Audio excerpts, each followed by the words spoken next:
Welcome to Sons of Patriarchy. Before we dive into today's episode, we want to take a moment to provide a content warning. In this episode, we'll be discussing sensitive topics, including emotional, spiritual, and sexual abuse. We understand that these subjects can be triggering for many listeners.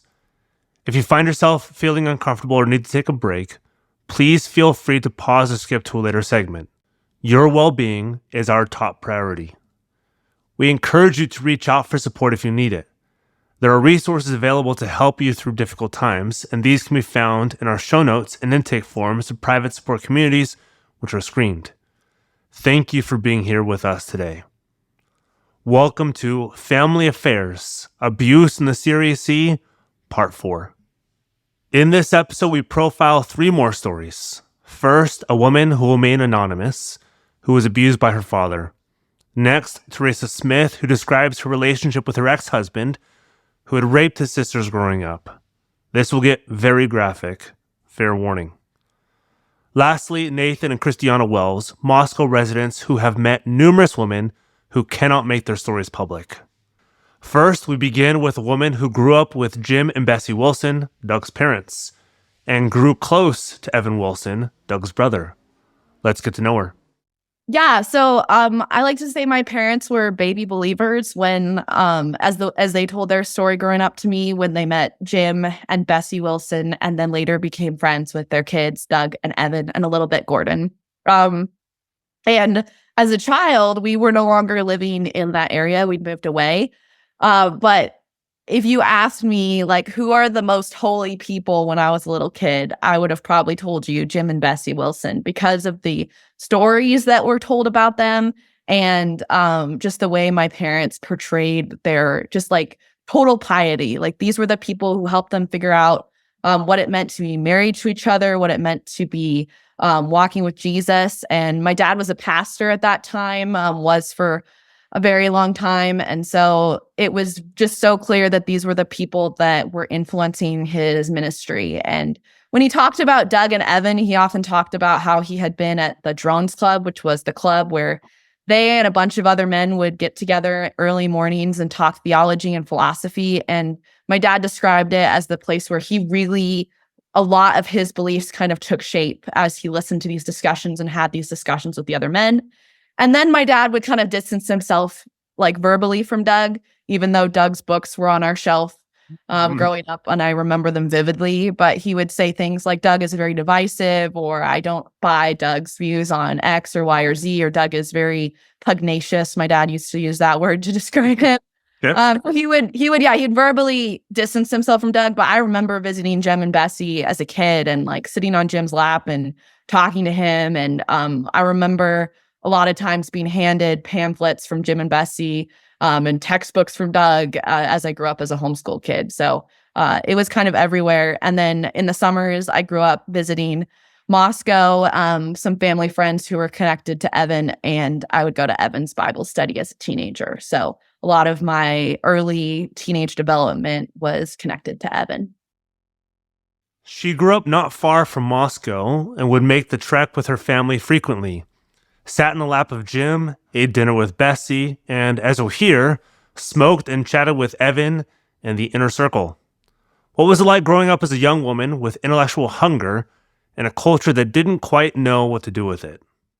When I think about it, I remember telling people when I got to college, like, oh, my time with Evan was like a really crucial time because I felt like at Evan's house, you could talk intellectual things quickly.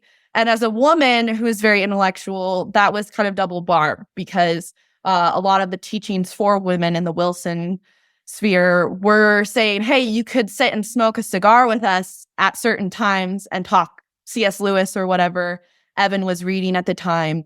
But also, Evan told me when I got accepted to a PhD program that no man would want me because I needed to be in the kitchen. And it was clearly kind of a half tease, but it was a tease with a lot of bite to it. And I remember calling my mom and saying, like, I thought that Evan liked me or like was proud of me. And this is what he said. And she said, oh, that's just his way of saying I love you. Like, and I'm proud of you. Interesting.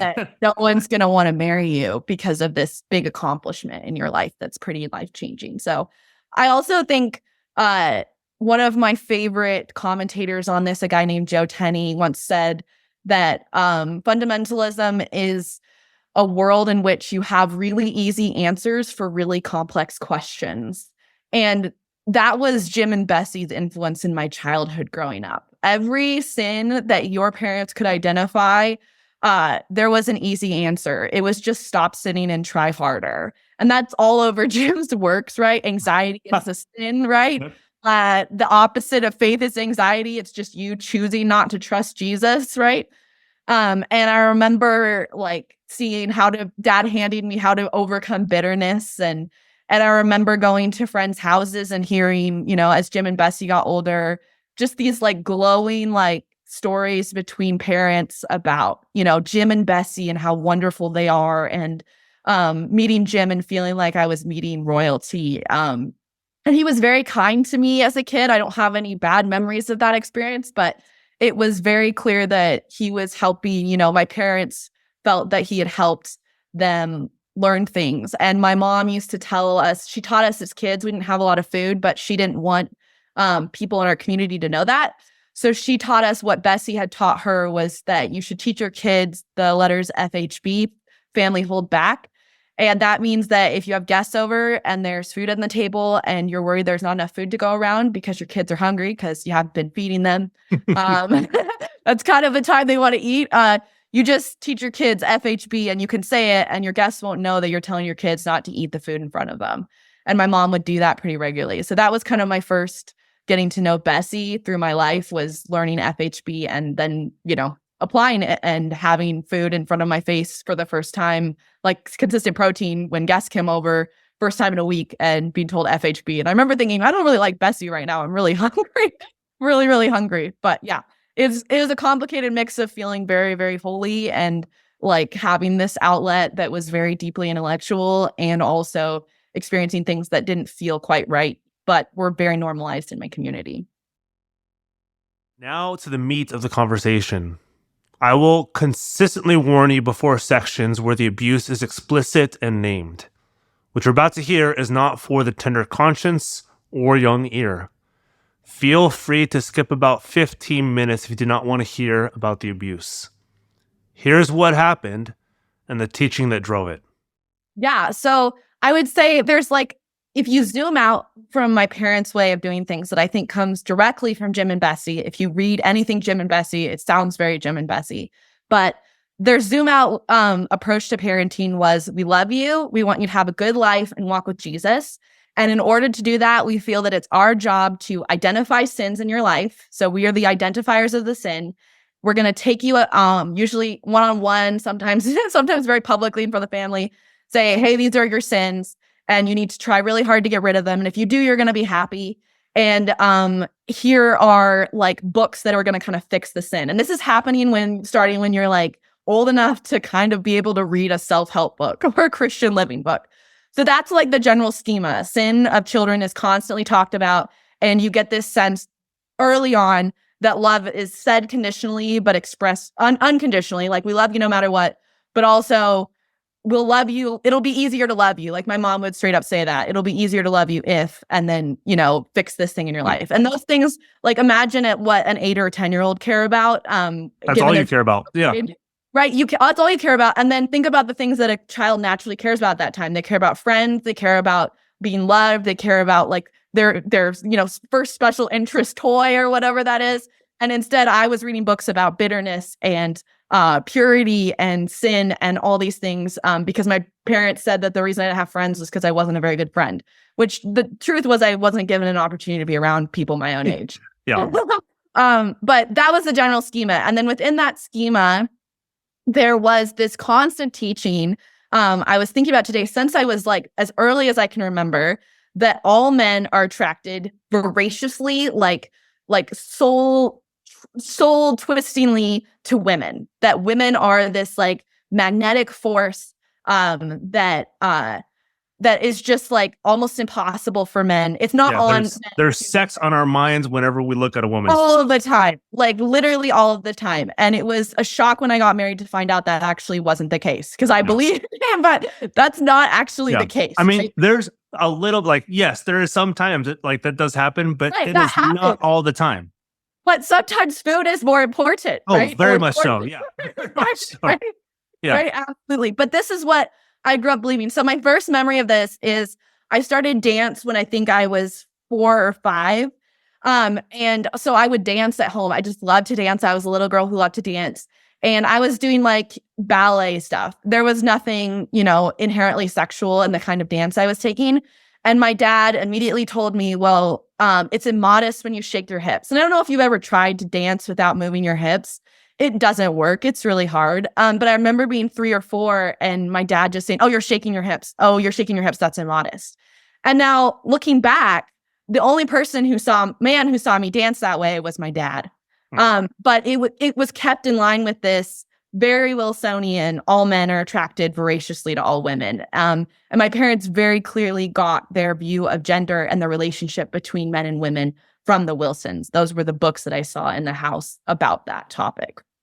So yeah, this thread of you gotta kind of monitor how you behave or in the house as a woman, what became in many ways the dominating thread of my existence in that house. So most of the pictures of me are I'm wearing like really baggy clothes when I'm like 5, 6, 7, because I don't want to make my dad stumble. And at first, he never said it was him, right? It was just implied all men. Yeah, I want to underline what you're saying. When you say all men are attracted to all women, you are literally saying not just all adult men are attracted to all adult women, nor all men are attracted to potential female spouses. It is all men of all ages, of any relationship, are attracted to all women of any age, of any potential relationship to them. Exactly. And I don't think I want to be very clear, I don't think Doug and Evan taught it that specifically, but I think my dad took it to its logical conclusion. Yeah. Like, I think my dad was being incredibly intellectually consistent when he taught that way. And the important thing in my story that I think it's just so crucial is that Doug told men that this is how God made the world. So when my dad said to me at 4, all men are attracted to all women, and he included him and I in that equation, right? He said that with the tone of A, he's a pastor, and B, this is the way God has designed the world. So who am I ever to say, this makes me uncomfortable, this doesn't feel right? Children aren't born with a book of normal. They learn what is normal from their community. And so it had people ask me, when did it start to feel weird? It didn't start to feel weird until I was dating in my late 20s, because I didn't know how boyfriends treated their girlfriends, right? And I didn't know that I would experience the very same things my dad has done with my boyfriends, right? Later husband. Yeah. So this thread of men are attracted to all women, including dad and I in that equation, was throughout my childhood. At 10, he told me bare feet were too attractive, and so I covered up my feet with my nightgown in front of him. We'd come home from shopping trips at Old Navy, and at one point they decided that the girls' jeans when I was 12 made it look like I had a shape. And so they started buying boys' jeans for us because that was a way to honor all men. And especially if you think about being homeschooled, really only went out of the house to ski, go to church, and piano lesson. And there's very few other men besides your father or dad and the men who are his age, right? Yeah, who exactly. are like fathers to be in a tight-knit church. He's basically telling you you're about to make all the 50-year-olds stumble. Exactly. Because you are shapely as a 12-year-old. As a 12-year-old, which is not an age that any man should be thinking about my shape. Nor is it a legal age at any stretch of the imagination. There's no way that was right?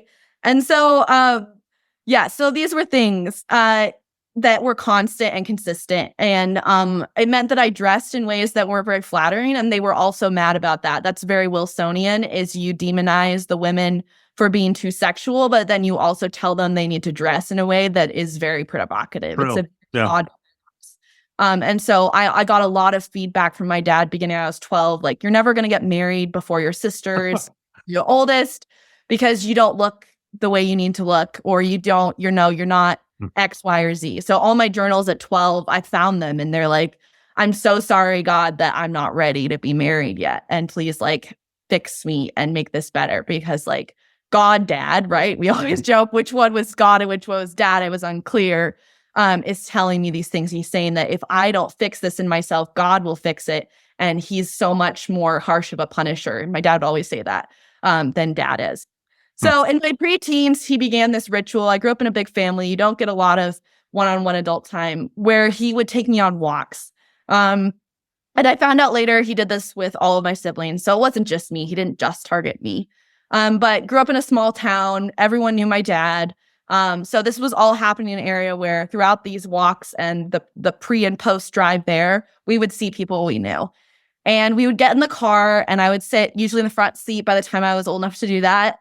And he would hold my thigh on the way up and back from the walk. And I know what you're thinking. Oh, he's like, touching my knee briefly. And it's really hard to know exactly what happened because as a child, your body knows that this is wrong, but your brain is trying to make sense of an absolutely impossible and horrible thing that is happening to you that's going to change the rest of your life. And so I have memories of the sun shining brightly, us driving by people we knew, and him touching me within an inch of my underwear, and holding me. And I didn't really think anything of it. And I especially thought, well, if there's something weird with this, then like we're seeing people we know. Like who would do this thing that was wrong in front of, like in the open, in public, right? This is not something he's trying to hide. This is something public. And then we'd get up to the mountains where he liked to go on walks. He'd grab my hand and hold it just like we were dating. And we go on these walks holding hands with each other. And on those walks, he would give me an actual list of sins that I needed to change in my life. And then every sin conversation was ended with, and if you don't fix this, God will fix this. And his punishments are so much worse than my punishments. And I love you so much. I just want you to be happy. And I would leave the walks having my thigh held on the way home, feeling like the deepest piece of shit I can possibly describe. And this is your only time with your parent, right? Your one-on-one time with your parent. And you have this sense of, at first he asks you how you're doing, you have this sense of relational intimacy. And Dr. Diane Langberg has famously argued in her book for sexual abuse survivors called On the Threshold of Hope, that this is the exact type of situation that sets a child up for sexual abuse.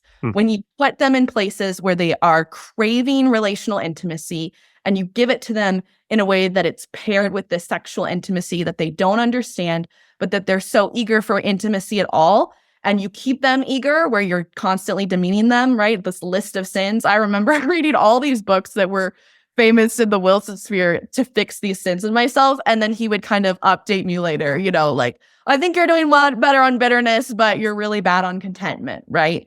And these sorts of things. And if you didn't do that, he would talk to the siblings about like, I confronted, this person about this and they didn't change. And so there was also this like, back and forth sort of enforcement. And so I didn't know that was something that was the thigh holding, the hand holding. People would mistake me for being in a couple with my dad because it continued into my mid-20s. People would think we were married. I remember thinking, wow, those people must not have grown up with very loving dads, which now is like a terrifying thought. But that's the thought I had to make sense of it, was like, oh, this person thinks I'm dating my dad. Well, they just must not have gotten to hold hands with their dad when they were 5, on these walks, such that people would think they were dating. And then slowly, as those memories started to come back and I learned that those were actions that were definitely not what a dad and a daughter should have accomplished, I confronted him. But it wasn't the way it would sound. Like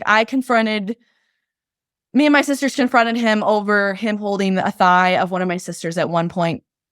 But when we did and we said, oh, just stop, like that doesn't make her feel comfortable. It wasn't, oh, that's something a dad shouldn't do. It was just stop doing that thing that makes her feel uncomfortable. And that was the day our family really fell apart. My mom started weeping and she said that this is how dads love their daughters. And so we should allow him to do this, and that it broke her heart that we wouldn't. And she started asking us what had happened to us after we had left the home.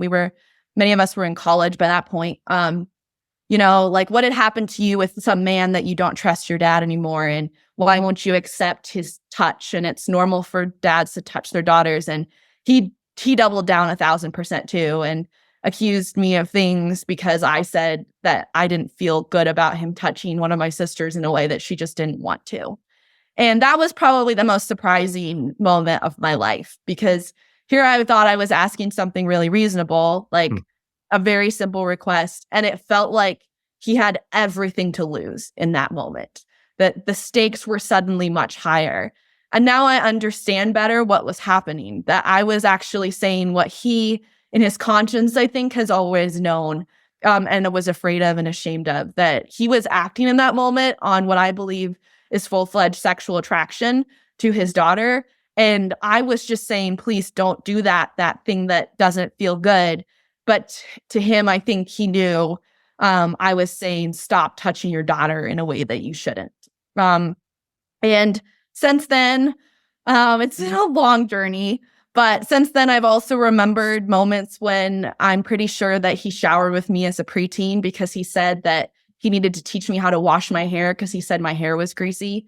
And my mom was pretty cruel. And so I said, well, he was like, it's either me or your mom. And at the time, I thought it would be better for my dad. And now I know why he put himself in the lineup to do that. No father should be showering with his preteen daughter for any reason. Ever. But again, it was presented to me as this is normal, and here's a very good reason why we need to do it, right? And when my therapist later reported that to CPS, the CPS worker said, why would a dad ever do this with his daughter? And I said, well, there was apparently a really good reason that made sense to me well into my 20s until my husband was like, what in the world are you talking about? And there was also memories that are unclear and yet exist, that there was camera pictures taken in the shower. I remember being in the shower and thinking, oops, I lost the game, and seeing a camera flash. And I don't think it's possible to have that memory without someone having taken a picture of me in the shower as a teenager. So those are things that I get to live with for the rest of my life. And that experience that all men are attracted to all women. I remember the moment that I started to get suspicious. I was in college and I was sitting behind him in his office. He had a couch in his office, had a home office, and I was kind of sprawled out on the couch, and he turned around and he said something I think he'll probably regret for the rest of his life. He said, you can't do that. It's too much for me. And before that, he had always said it's too much for men. That day, he shortened it by one letter. He slipped. Wasn't like in that moment, I was like, oh my gosh, something is wrong, right? Like I had everything to lose. This man is my pastor and like a second God to me, right? Like this is my family. My mom's made it very clear this is all normal in her world. But it was this kind of dripping faucet, that moment in my head for many years of what felt weird about that. Why was it weird that he had said me instead of men? When I had always known that all men meant dad and daughter, right? I'd always known that deep inside, but he had never quite slipped that badly before. And also, why was it a problem that his daughter was sprawling on the couch fully clothed? Like, what in the world was going on there? There was nothing inappropriate. I knew that. But it was too much for him. And so yeah, there's no easy answer to the end of my story. My story, I think, ends when someday I get to see Jesus and experience healing from it. My dad is still living a life that's just fine. Nothing really significantly about his life has changed other than that I don't talk to him anymore. The police, when they were contacted, they sent us a letter that said, we got your report. And that was the last we heard of it. And it's been over a year.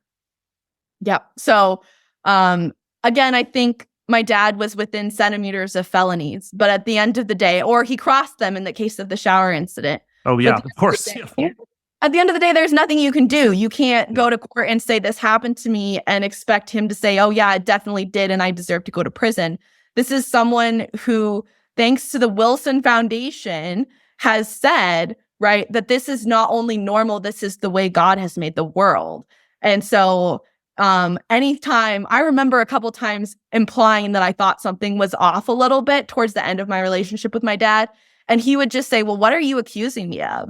And you can't, as a child, look at your dad in the eyes and say, I think that you sexually hunger after me and have since I was probably 4. Like he knows you can't say that. So all he has to say is, what are you accusing me of? And you kill it yourself. Like, you're not going to be the one to say that. And if you are, you're the dirty kid. It's you who bear that shame. It's you who bear that guilt. You're the one who's sexualizing things that are just perfectly innocent, right? Because this is just all men are attracted to all women. And he's done a great job of not actually, having sex with you or those sorts of things. So what advice would she give to those in her situation? Maybe you're a young girl listening to this and wondering, is this happening to me? Maybe you know a young girl who you suspected is being abused at home. What should you look for? Here's some advice. Yeah, so I always said that early on in my story of coming out from my parents' abuse and the fallout from it, I always said my little shorthand for it was I was abused in every way except sexually. Like, for the first 5 years of that journey, that was kind of my tagline. Because for me, the sexual abuse box was limited to penetrative sex, right? I hadn't had that with my dad or anyone outside of my marriage. And so I just thought, okay, that's not part of my story, right?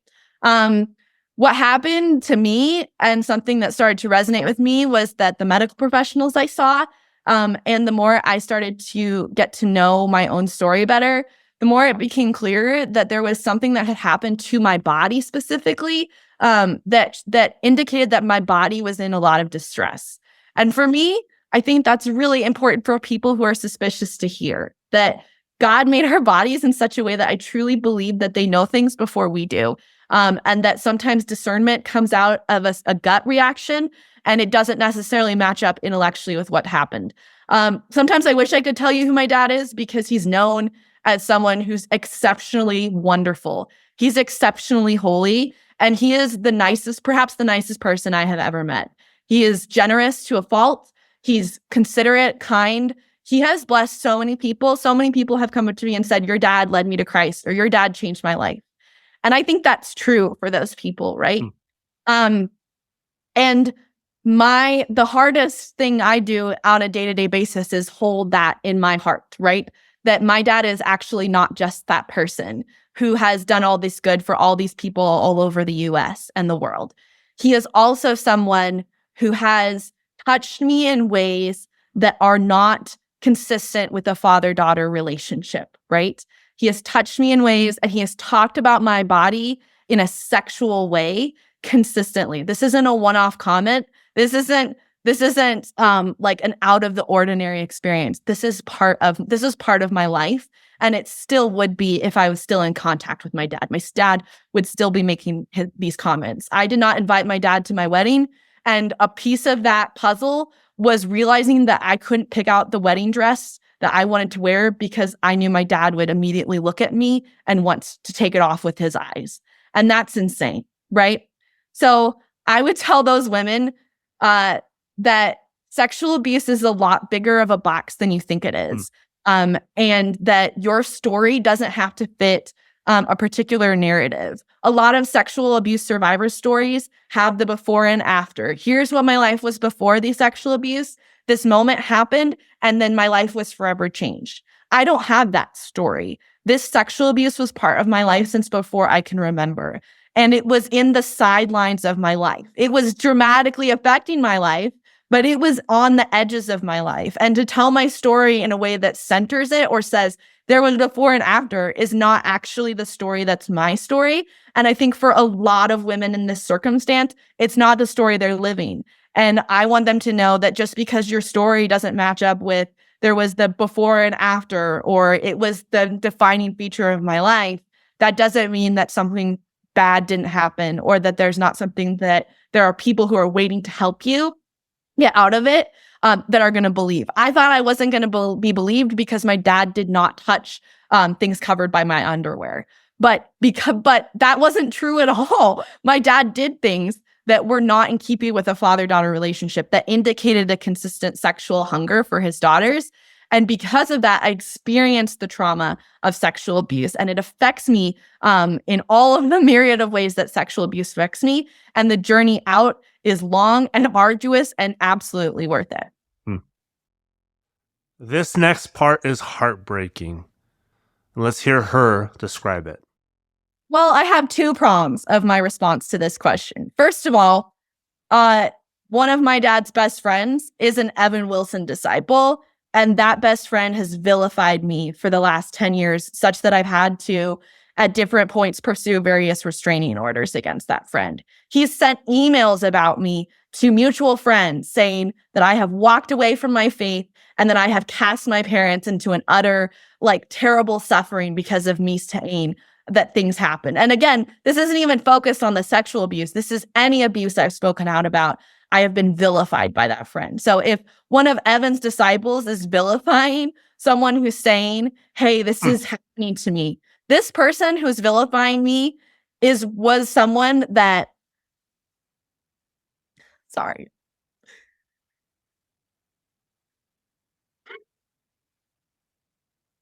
It was someone I considered a second father.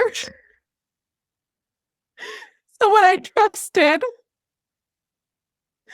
Someone that I trusted since before I can remember. And he's never asked what happened to me. He's just called me a liar and called me a liar publicly. His children, who I once called my best friends,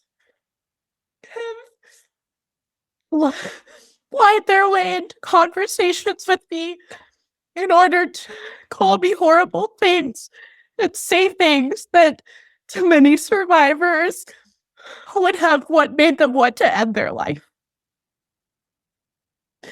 That these were the people who told me that they loved me no matter what, and that they wanted me to follow Jesus no matter what.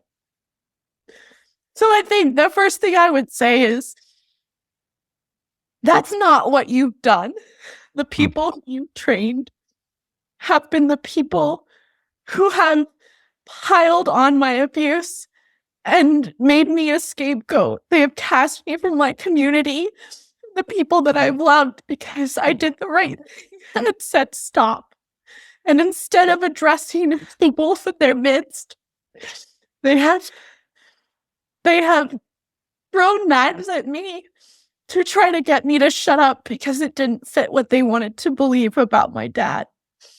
The second thing I would say is that if you're going to teach that God made it the case such that women, part of their God-given duty is to be these visual objects for the satisfaction of men without the concern for the ways in which sex and marriage is a deeply mutual and life-giving form of connection. It's not an accomplishment. It's connection, because it's supposed to mirror the connection that happens in Scripture, right? Between Jesus and the church. I think that, of course, men are going to believe and act on the reality that if sex is about something that you take and not about connection, they're going to look for that taking wherever they go, and they're going to believe wrongly that God blesses that attraction, that God says, this is how this attraction works. I don't think that Doug and Evan and Jim and Bessie and these people actually think that pedophilia is okay. I want to be clear. Yeah. But I think that the things that they have taught have led men like my dad to take advantage of their teachings and have to take them the next step further and to baptize things like pedophilia and incest as saying, this is just what men naturally experience. And so women have to accommodate this natural experience. When the reality is that's not natural, that's literally pathological experiences of sexual attraction. But I genuinely don't know how my dad would have learned that particular piece of the puzzle from untangling it from Doug's teaching. I think that there wasn't a lot of room in Doug's theology for this is unnatural. There was a lot of this is natural, this is natural. And there might be this other stuff that's unnatural, but we're going to focus on how natural this unceasing attraction is. And lastly, what would she say to those listening who think this might be their story too? What hope would she give? And how does she continue to process what happened to her? I think I have two things. First of all, Something that I've gotten a lot from the Wilson connections in my life after getting out of my own abuse is that what's called for me to do is forgive my parents for what they did to me and to move on. And I think from the teachings of Rachel Den Hollander and Diane Langberg and these wonderful heroes of my life who helped me realize what was going on and helped me leave, to cheapen forgiveness like that is to cheapen the gospel. Mm-hmm. And it's to cheapen justice. And I think that is itself an abuse and a crime. Mm-hmm. So I think some people who are listening to this and are more pro-Wilson or are wondering about Wilson might think the solution to what happened to me is just to forgive. And I think forgiveness, for me at least, has been something I've chosen to embrace in time. It's taking a lot of time. It'll probably be the rest of my life that I spend learning how to let go of what happened to me. But forgiveness is not in competition with looking straightforwardly at the reality of the effects of incest in my life. Incest has affected my life in ways that I can't even begin to detail. And to look past that is actually to say that you're so scared of looking at the truth that you'd rather just hide it and cover it with forgiveness. And I'm not really interested in any worldview that suppresses the truth. And I don't think anyone should be. The second thing I want to say is that when I first started confronting what happened to me, I truly believed that incest was too big of a word and too scary that it could not apply to me. And when I started looking for people who had experienced this and stories, I often found, like I said before, that those stories were coded as my dad would come into my bedroom at night and rape me. And I am very blessed that that never happened to me. But that doesn't mean that I'm not a victim of incest. And I think, and I fully believe that there are lots of women who might listen to this who have been victimized in ways I have been because I saw it. I was in that community and I saw it happen all the time. I had my shoulders rubbed by men who were my dad's age and older. And I saw men watch it, men and women watch that happening to me and say nothing and do nothing because it became normal. It is not normal for older men to act on their attraction of any kind to young women. It's not good that they have it to begin with, but it's especially evil that they act on it. And I don't care what kind of relationship they have. My shoulders should never have been rubbed in church by anyone, right? And so I am eager for survivors who don't even identify with that label of survivor to know that the experiences they have don't need to fit a particular definition or box for them to get the help that they need, right? And that the amount of help that you need might not actually be scary, right? The things that I initially reached out to help me with my story were people who I wanted to say, hey, things like an easy first step is, hey, my dad did this to me as a kid. Do you think that's normal? Or my husband's doing this to me on a daily. Does your husband do that?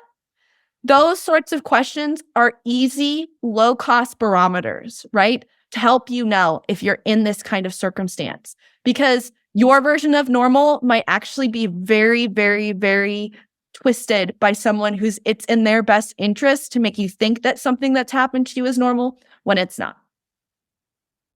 Next, we move to Theresa Smith. Let's get to know what happened to her and the family she married into. Yeah, so my name is Theresa Smith. I'm 35. I live out in about 20 miles north of Moscow. And I first got into the Doug Wilson world back in probably 2010. Nice. And my parents started going to a CREC church in Spokane, and I had some health issues when I was in college. I ended up coming home and ended up attending church with them. And then that's where I met my ex-husband and his family. And yeah, that's how it all started. I don't know where you want me to go from there, but no, that's good. Did your husband grow up in CREC circles or a Wilson church? What was What was his involvement? Oh, yeah. So his family, the Dolan family, his name is Luke Dolan, which I don't want his name out there. Sure.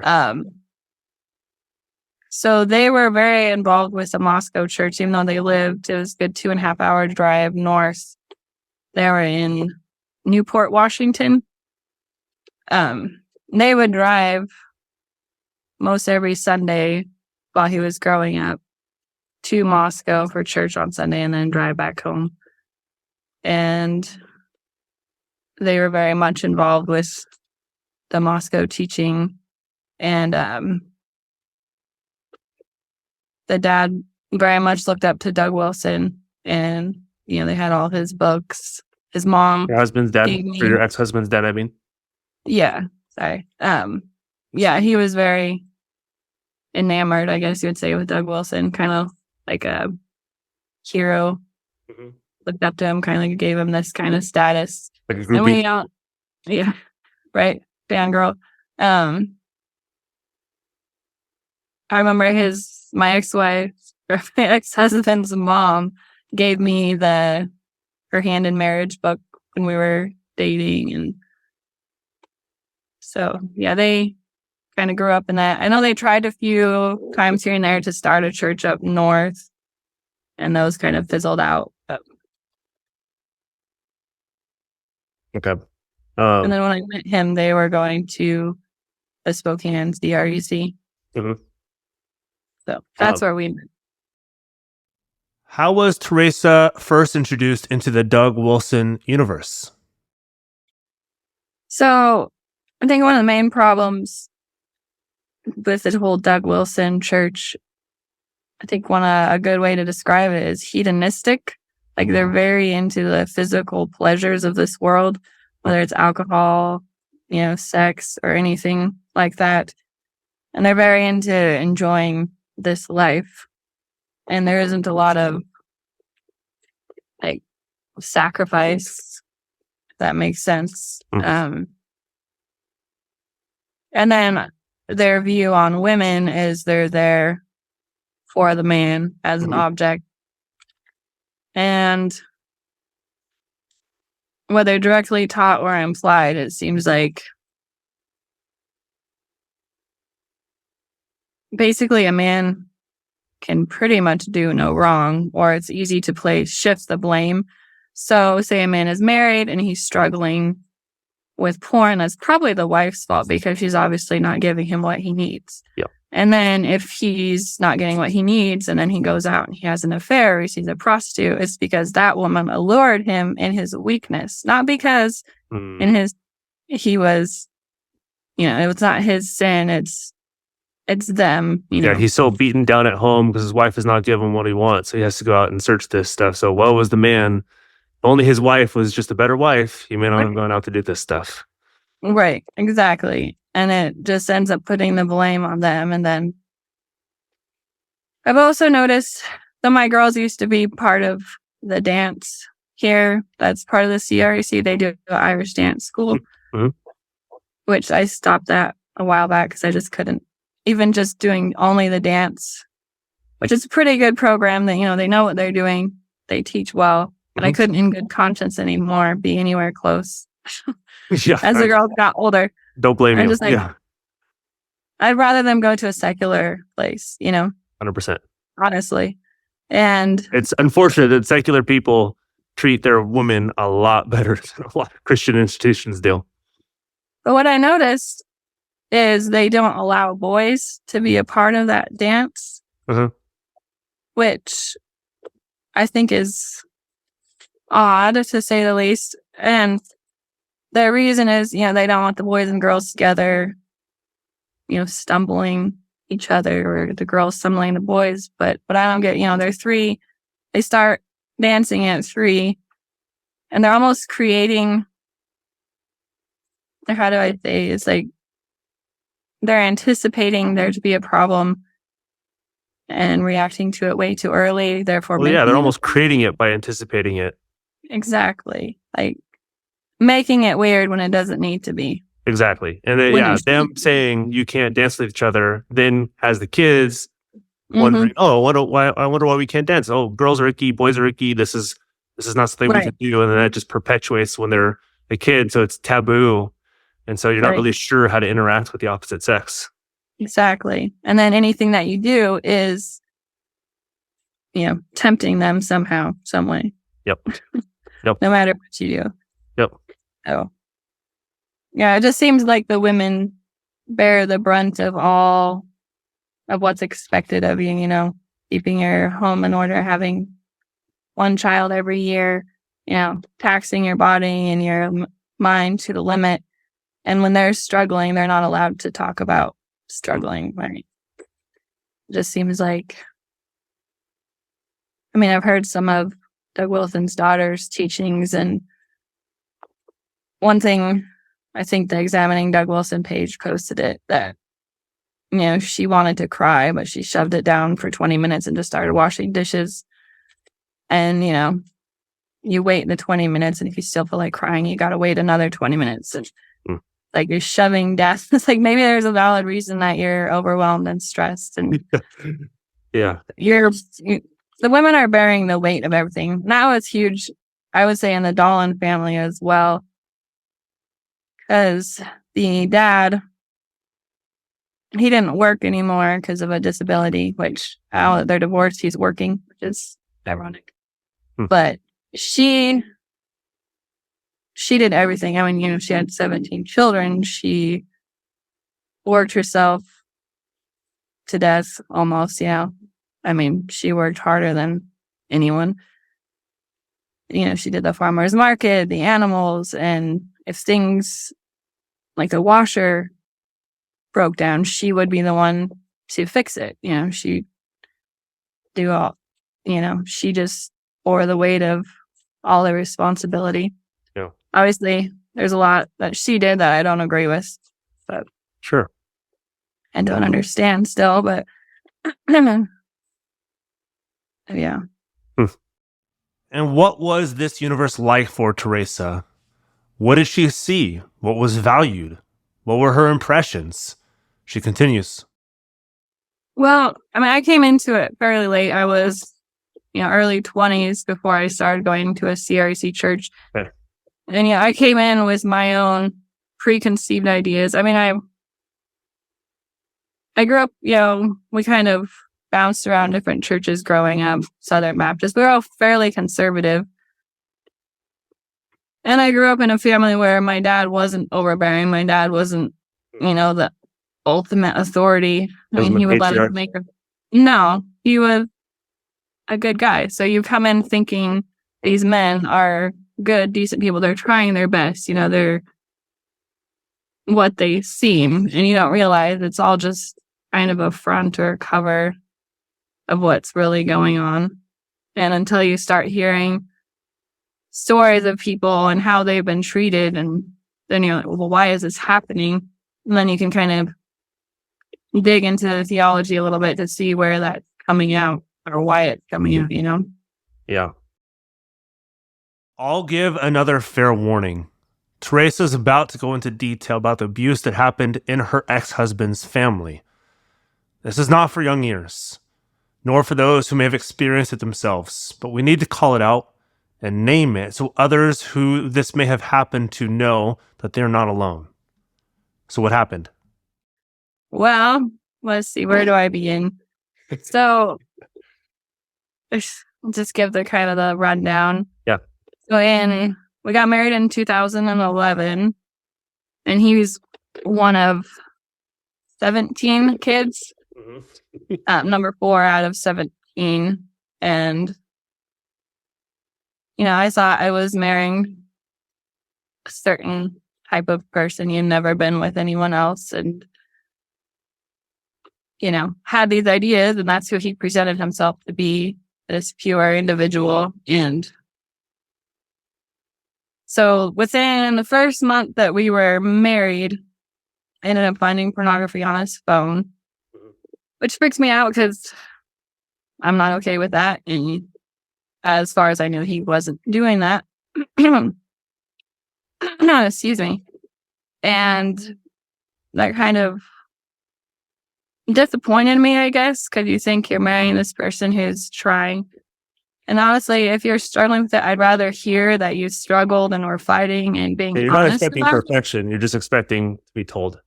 I don't want to be lied to. Yeah, just we're human. We all have our own struggle.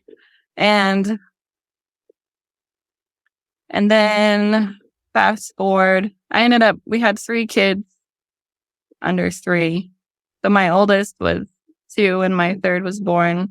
So I was fairly overwhelmed and busy. But fast forward to,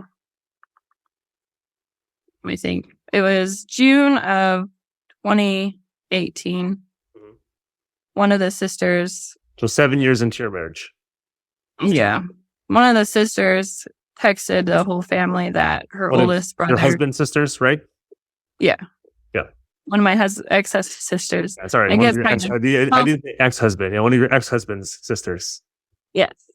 I'm trying to keep their names vague. I don't care. Sure. Use his name, but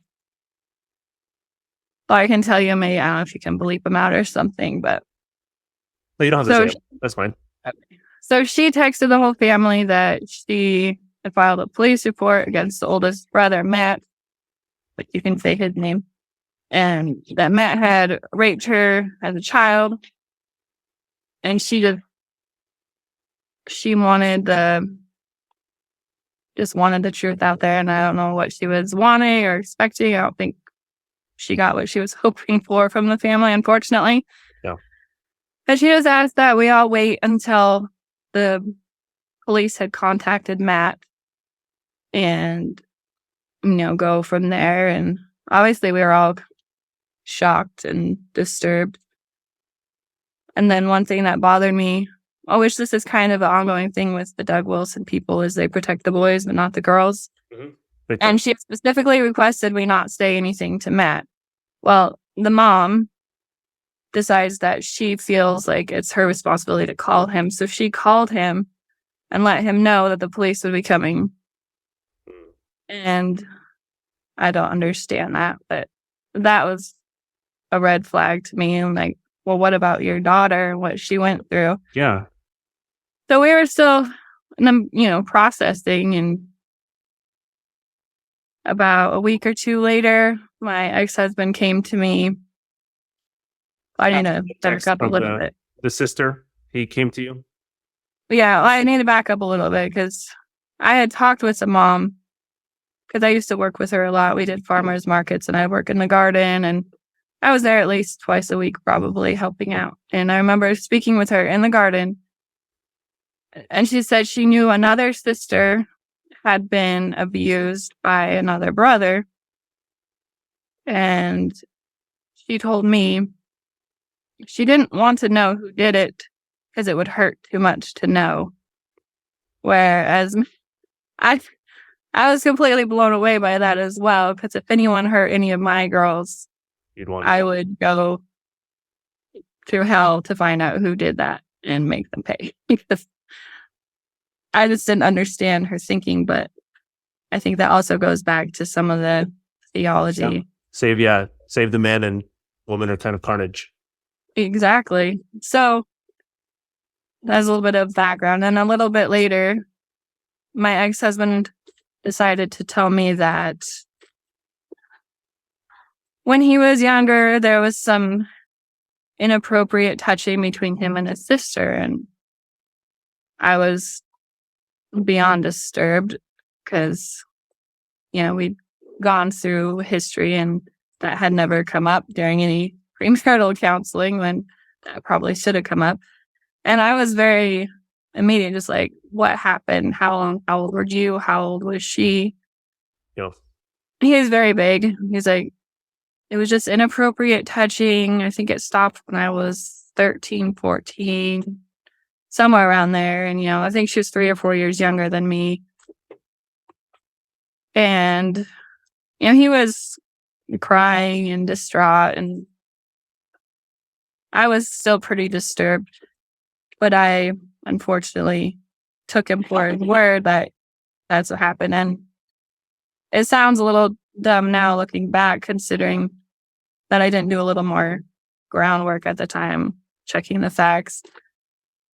Because with a family of 17 ages and who's still, even after 7 years, it was a little vague sometimes about age. Anyway. So I regret that. But things happen for a reason. And it's not always easy to take action at that point because you're both disgusted, you're confused, you're shocked. You're like, how's that? I mean, there's probably still some thought in your brains like, can I save this marriage? Is this possible? So it's right. All those thoughts are going through your mind. So yeah, I would give yourself a little bit of a break. All right. When was that? Yeah. Yeah. And then it was almost exactly a month later. It was the day before my 30th birthday. It was July 20th. He came to me again and told me about how did he come about? He said he had been to some massage parlors where he allowed them to touch him inappropriately. That's how he worded it. And he kept talking, but my brain stopped right there, and I'm just like processing what he just told me. For one, he used that same language with his sister. For two, what he's doing is illegal. And you don't just all of a sudden happen to be in a massage and things happen. It's like you have to know where to go, who to ask for. That's called prostitution. Yeah. It's not an accident, So my brain is stopped, and I ended up having him leave that day. And he kind of made a scene crying and is dramatic, but it was kind of the same reaction as when I had found the porn and this and that. And I just didn't have it anymore to really care what his reaction was because I didn't even know what the truth was. And I think part of what brought that about was we had lost a baby boy November of 2017, fairly late in the pregnancy. And I think he kind of had some guilt somewhere that what he'd been doing caused that. Like God started on him with the miscarriage. Yeah. Yeah. So I think that he'd been wrestling with that. I think that's part of why he decided to come out with that. Although he said he wanted to make our marriage better, and he wanted to be open and honest, and this was going to help. And he'd been doing that, according to him, for the past year, multiple times, going to these massage parlors. And so that day, July 20th, I kicked him out of our house, and he left. He didn't fight it or anything, thankfully. He went to stay with his mom, and that night I emailed his sister that he had confessed to me about what he had done with her. And I just, without really giving her any background, I don't even know if she knew that we had separated. I just said, can you tell me in your words, from your perspective, what happened to you as a child? And she said she could do that, but it'd probably take her a while because it was hard for her to go there. And so it was about 2 weeks before I heard from her. I'd already started seeing a lawyer about divorce because it's like every so often he kept bringing things up, more and more things that I had no idea. I didn't know anymore who he was, what he was capable of, or what else he was lying about, or what else he was going to share down the road when the mood struck him. So 2 weeks later, roughly mid-August, I get an email from her, and I wasn't expecting it at all, what she said. I mean, I felt sick to my stomach. It's basically her oldest brother, Matt, raped her, or I don't know if it was rape, but assaulted her when she was 2 or 3, which I can't imagine. He would have been about 17. Oh. And then Luke started abusing her around 4 or 5. She said it was more just the molestation side then. But they would also show her pornography at the age of 4 and 5 and 6. And, she didn't really understand what was going on. And then she said she was raped at the age of 9 or 10. She said it's kind of blurry because, there's a lot going on for a child. Mm-hmm. And he was 8 years older than her. And then it continued until he went to NSA when he was about 21 or 22. So it went on for a very long time, much longer than he stated. I had asked him how it ended, and he claimed it had just been touching, and that she tried to perform a certain sexual act on him, and then he realized what they were doing is wrong, and then he ended it, made himself to be the hero and her to be this aggressive. He didn't even say she was that young, an aggressive 12-year-old or something.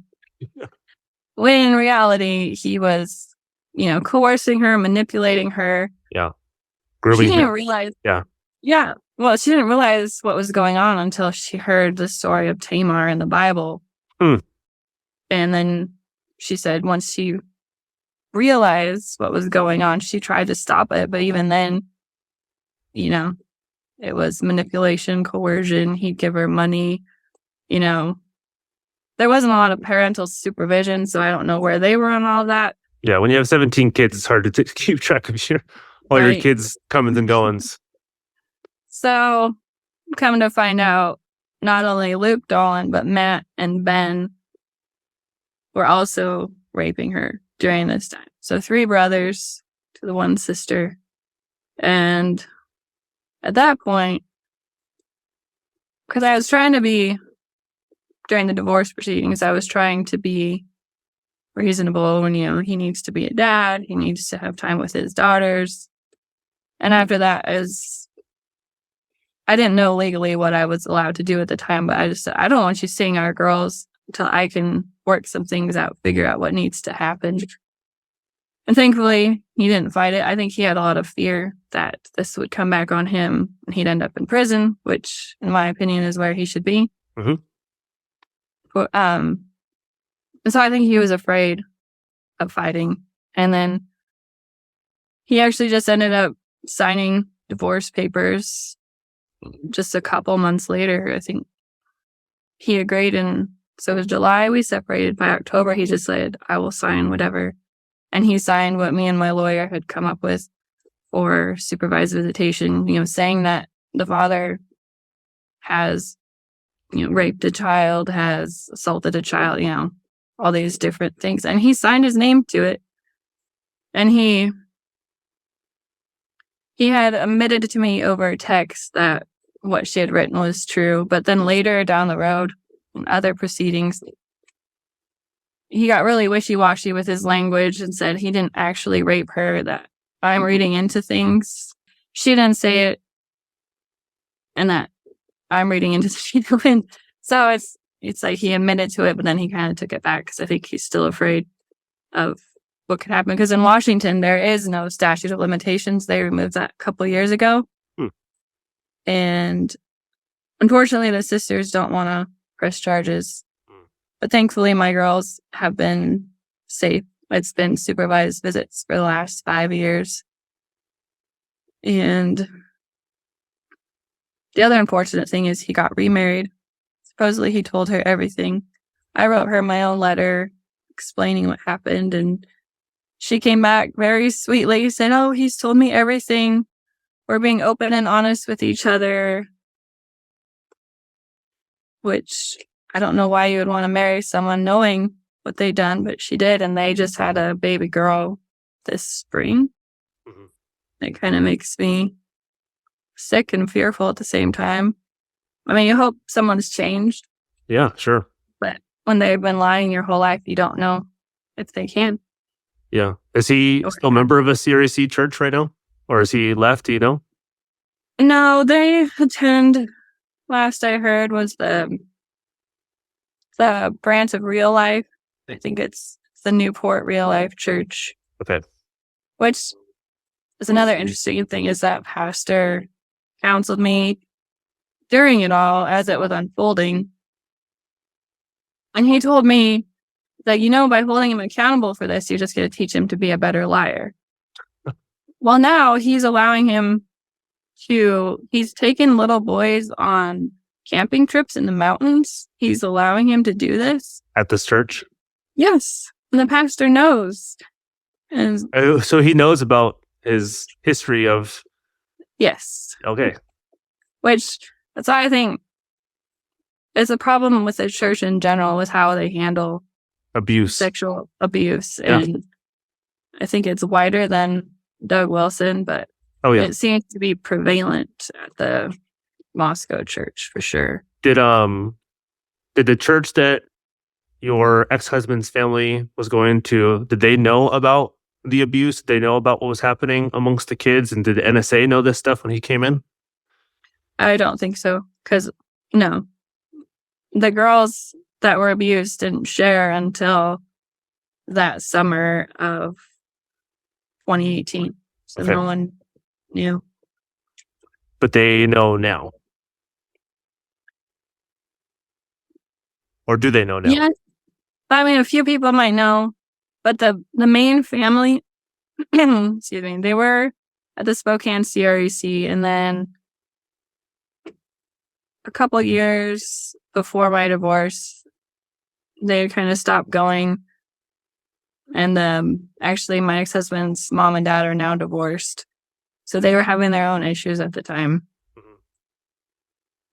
And, people might have heard through the grapevine, but there was no dealing with it as a church. There was no formal type of anything.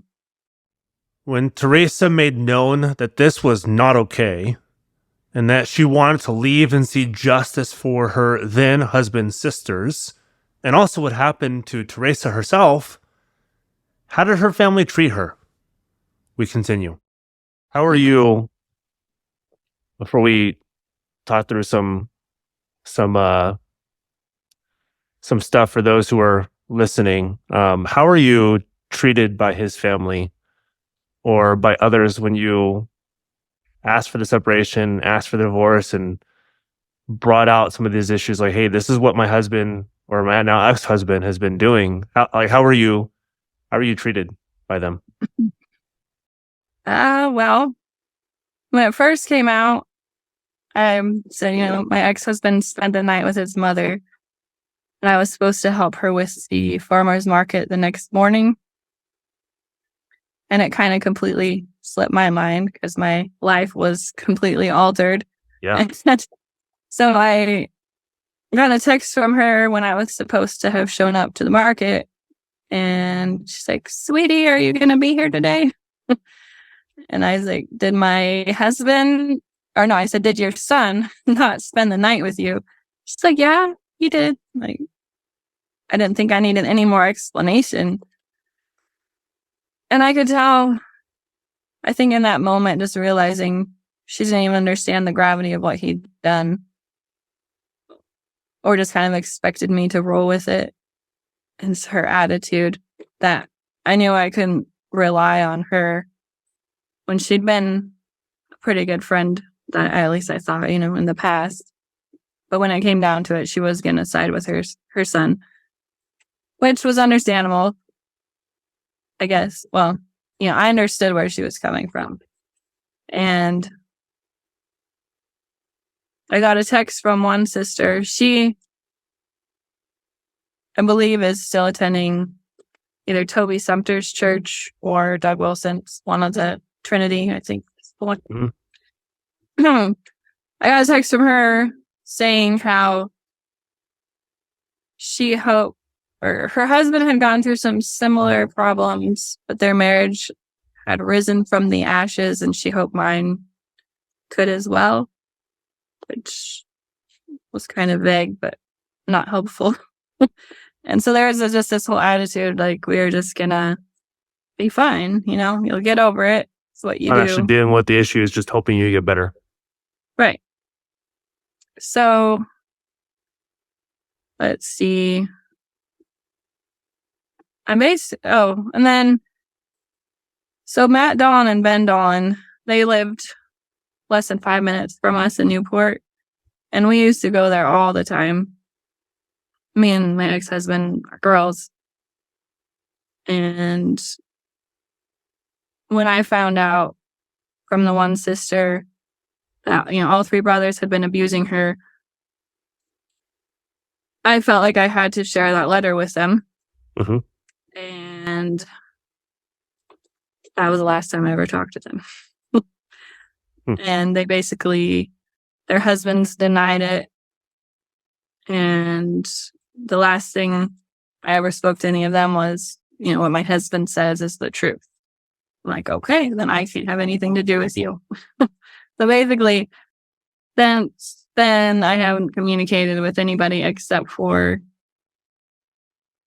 2 of the sisters that were abused. I mean, I've seen the one that lives in Watsco once or twice will say hello.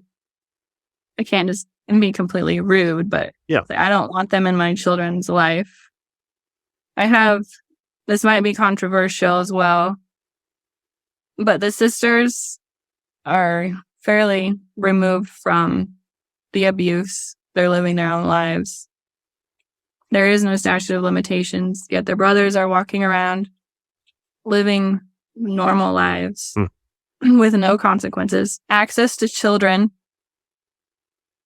with no restrictions except for my children, going to church camps, taking kids on overnight trips.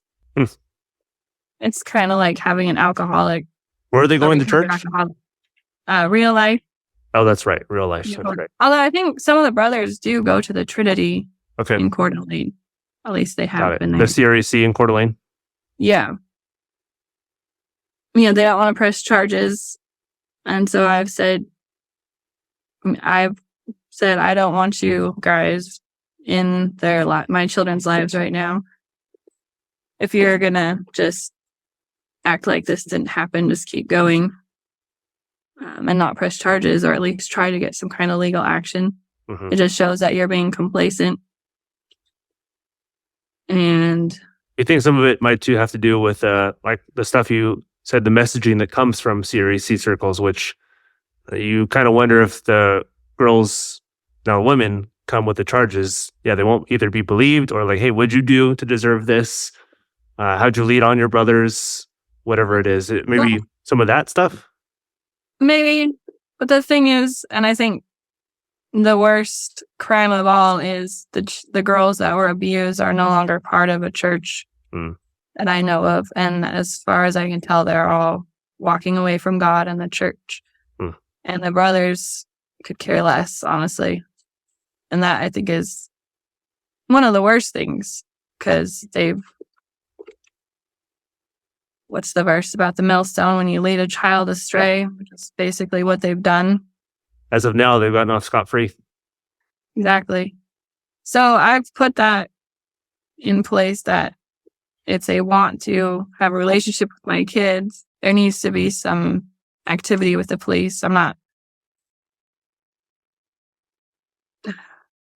The one doesn't really understand. The one sister that my husband abused has been helpful and understanding. She just lives far away. I would have her, see them, but it's just not feasible at the time. But the others that are just, I think part of it, they just want to live their own life and forget, which I've never gone through that. But at the same time, for me and my kids, I'm a little more careful now about who's around them. And that's the other thing. I put so much trust in that family. I let the girls have sleepovers, and I let them, with the uncles, with the grandparents. And now I'm a lot more cautious. So there's been some good for that, wake up call for me, which I think is also kind of why I want to share my story, is you need to wake up and not just assume because you're part of this Christian family or this church that nothing bad is going to happen to you or your family. And it might be happening. You're just not aware of it. Teresa ends her story with powerful words of hope and truth. She describes what's done to manipulate the truth in these circles, and based off her experience with her ex-husband, how those abusers live. The guilt never leaves, even though justice may not be fully delivered in this life, and it may be delayed. Here's Teresa's wisdom for those who find themselves in her situation. I think the biggest The most important thing is to always speak the truth. And there's so much trying to suppress it or call it gossip, which is another Doug Wilson thing, by speaking about troubles that it's gossip when it's not. Yep. And the only way to get to the bottom of anything, any kind of sin, or dealing with any problem is for the truth to be out there. That's why when you're living a lie, too, for the people that are, pretending, the abusers that are just going on with their lives, they're still not living a good life. No. It's not. It's always going to be hanging over your head, whether you're the one that's perpetrated or whether you're the abused. Until it's been dealt with, it's always going to be there. It's never going to go away. And I think that's just the biggest thing for me is the truth needs to be out there. As hard and as ugly, as painful, it just needs to be out there. Lastly, I want to introduce you to Nathan and Christiana Wells. You'll hear more from them in future episodes, and I encourage you to check out their website and social media pages. Doug Wilson says, they are a light in the darkness and a sounding board for women caught in the thick of the CREC. I'll let them introduce themselves. Well, my name is Christiana Wells. And I'm Nathan Wells. And I was first introduced to the Wilsons in my teenage years. My mom gave me some books by Nancy Wilson. And then later in life, I ended up living with several CREC gals in Santa Cruz, California. And one of those gals ended up moving to Moscow because of a desire to be under Doug Wilson's ministry and also some family connections she had. And we were on the mission field as a family about 8 years. And after we left, we needed to find a place that was affordable and small town and just a place for us to heal. And Moscow was on our radar. And we ended up moving here because we knew 2 families who actually were CREC families. So do you want to add to that? Yeah. For me, it was actually, if I remember correctly, the first time I really heard of Doug was through a blog post by a seminary friend. He had written a 3-part blog post against Doug Wilson's view of American slavery. That was, the first time I really heard anything about him. And I was kind of just taken aback just by the radical nature of his views and really trying to justify the South and their view of slavery, as opposed to Scripture, seemed to just be not really caring what the Bible said, but kind of had his own idea to justify that the South was right and the South was on the moral high ground in the Civil War, or as they call it, the War of Northern Aggression. So yeah, that was kind of the first thing. When we came off the field in Cambodia, our friends, one of them was in Christchurch pretty deeply, and they really felt strongly that we should move to Moscow, and Doug and Nancy could counsel us and fix all our problems, and it would be great. And they really wanted us to come here. Obviously, we already had reservations because we didn't know much, but it was enough to be like, it doesn't sound like someone that we really want to put ourselves. But you had hints of what was happening.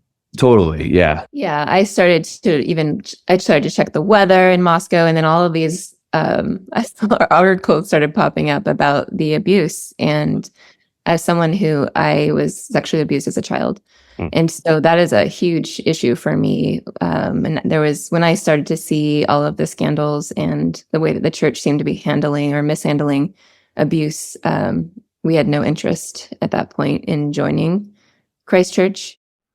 They're one of the few guests who do not have a personal story of abuse in CREC circles, nor have they ever attended a CREC church, nor one influenced by the CREC.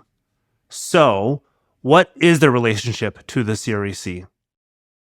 Yeah, so you moved to Moscow, and maybe some who are listening are thinking, were you ever part of a CREC? Did you move there for a CREC? Have you been part of the CREC church? So talk about your move to Moscow from the mission field. Yeah, so like we said, we had two friends. One was at Christ Church, and the other was at a CREC church in town. And we visited both churches when we came here. They're our friends, and so we thought we'd visit and being friendly. Yeah, and both of them knew. We had already said, like, yeah, we're not really looking to go to a CREC church. We're more Baptist background. I was about to say you're Baptist. You're not going to go to CREC. So, some differences there. But our one friends that were at Christ Church, they were pretty strong in wanting us to go to Christ Church. And they're like, you don't have to be Paedo-Baptist. The Constitution allows for Baptists. It's okay. Like, there's a difference of opinion. And, so we interacted and started interacting, theological. I would ask them questions, and most of the questions they didn't have answers to. Like, they weren't able to articulate their beliefs very well. And so they kept saying, oh, you should talk to Doug. Because he'll know. Like, you can talk to him. And I'm like, no, it's okay. It's not a big deal. We're just, talking, and it's okay. And they're like, no, you should meet with Doug. And so we end up having lunch. I ended up having lunch with my friend and Doug Wilson. That was the first time I ever met him. Mm-hmm. And I had questions. I asked, how do you prevent the children in your church from having the same confusion that Israel had, that circumcision was what saved, baptism is what saved. Yeah. How do you help them? And he said, oh, we preach the gospel, and asked them some about the abuse cases that I asked, is there anything you would do differently? Did you learn anything?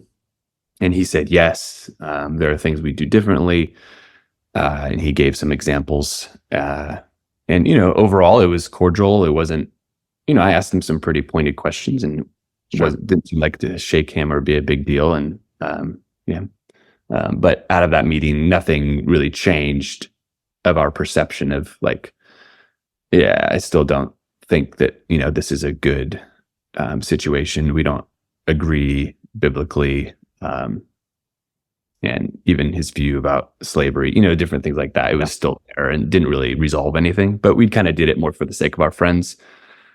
And it was kind of crazy that he would meet with me, but yeah.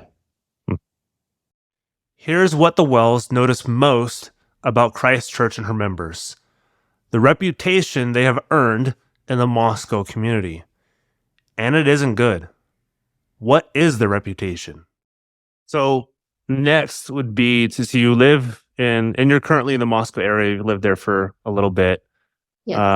So when you moved there, talk about, as you're living there, as you're grocery shopping and church attending and just meeting with people, what did you start learning about how Christ Church people, NSA people, whoever it may be, how they were viewed in Moscow as you've been living there? It became clear pretty soon after moving here that the Christ Church community did not have a good reputation within the city of Moscow, for various reasons. Maybe you could. Yeah, is it just because they're preaching the pure gospel and people are just not accepting the pure gospel?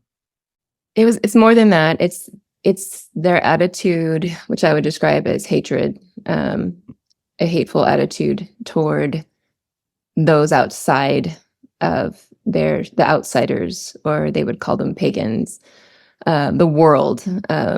They, instead, as people who were just coming from the mission field, we were coming from, be a light to the world. For God so loved this world that he gave his only son, that whoever believes in him.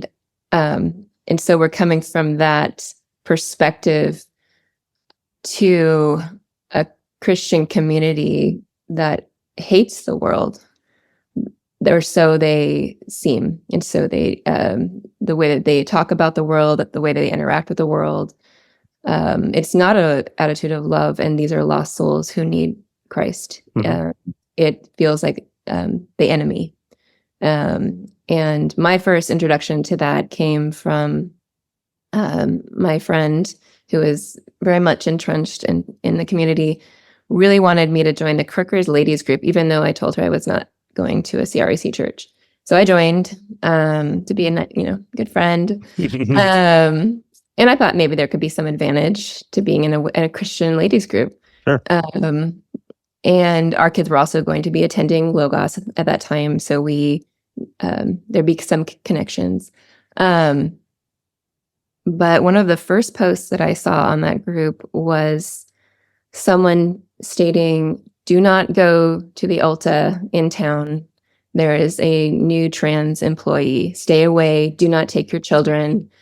And the way that it was written and the way that people were responding to it, quite frankly, shocked me.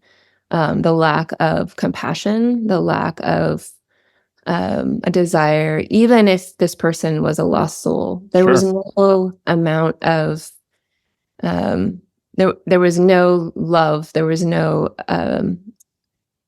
it just really struck me as the opposite of what Jesus would have done. Yeah. It wasn't like, let's go share the gospel with him or her. Let's go learn their life circumstances, why they are the way they are. It's, this person's blacklisted. Let's not get around them. Yeah. And it was, that was one of my first interactions with the ladies in the group, or even in the community.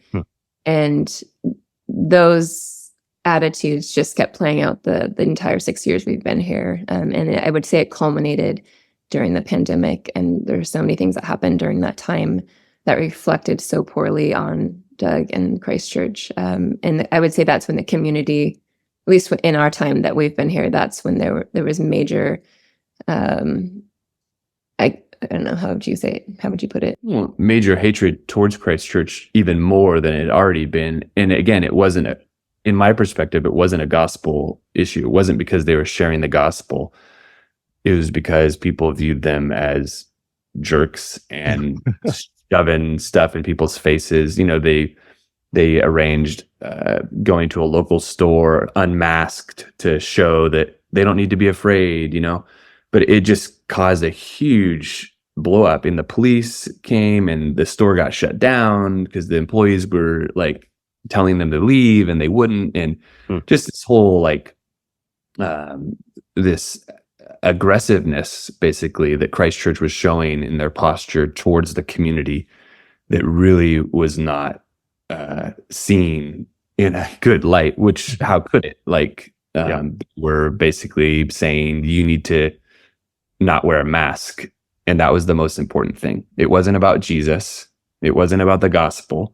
It was about their so-called American freedom. They were feeling oppressed.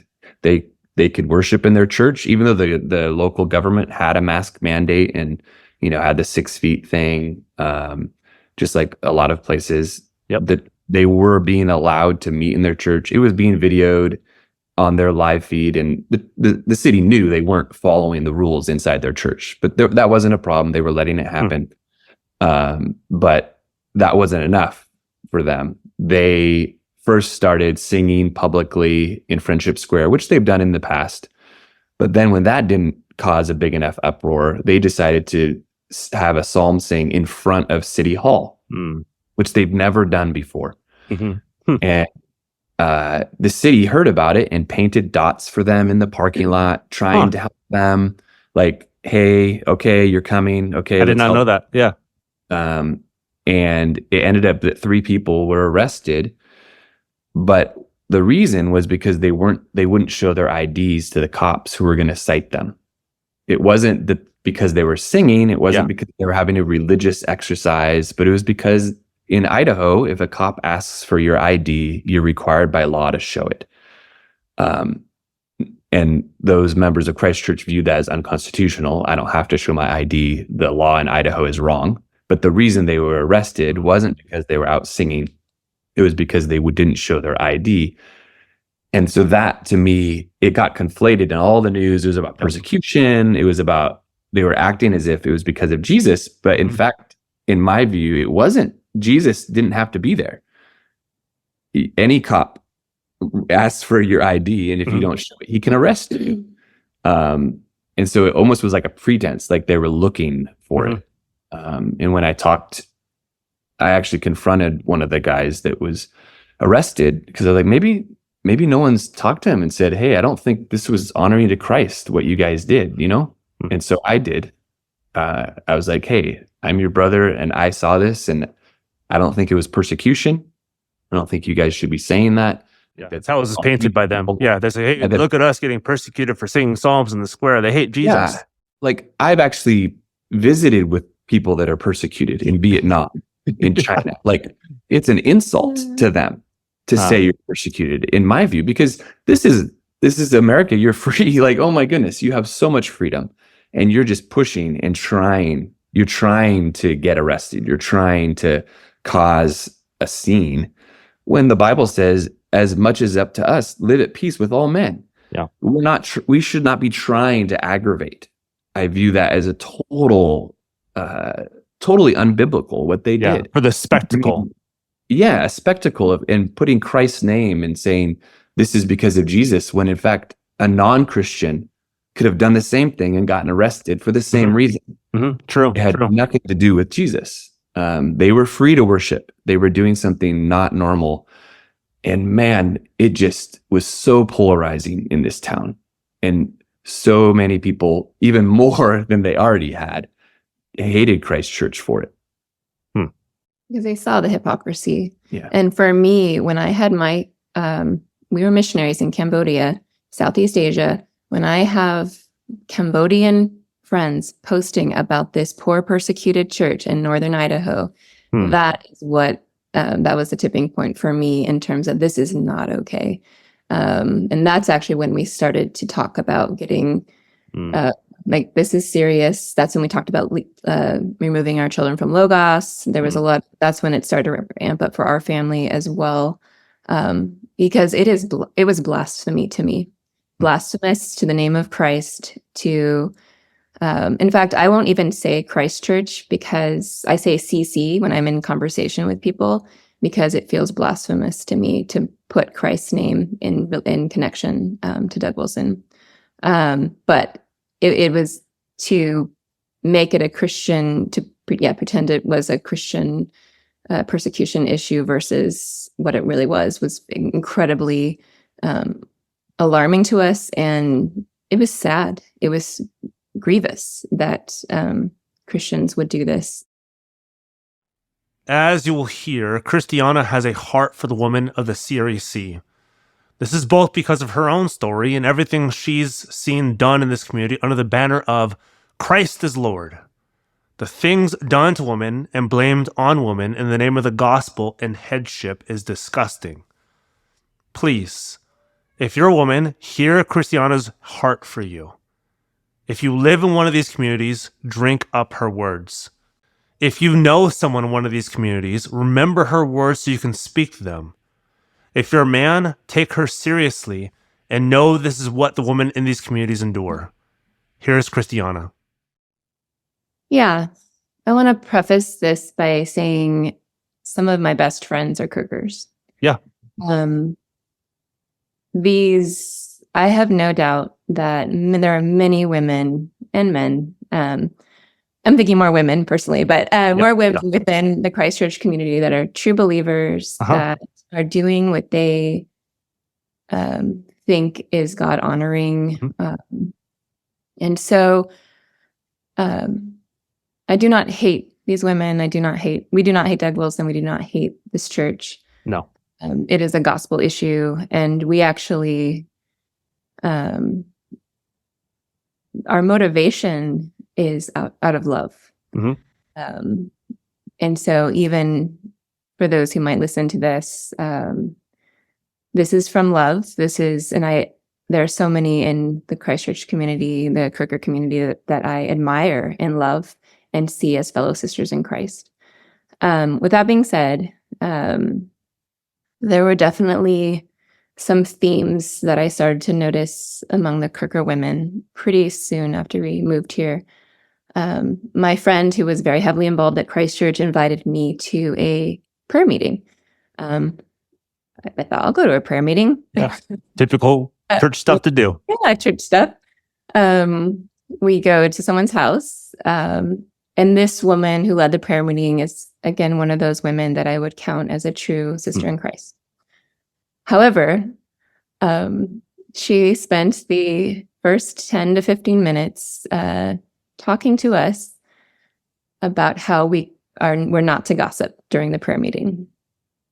And I remember sitting there and thinking, why are we talking so much about gossip at a prayer meeting? And I was be praying.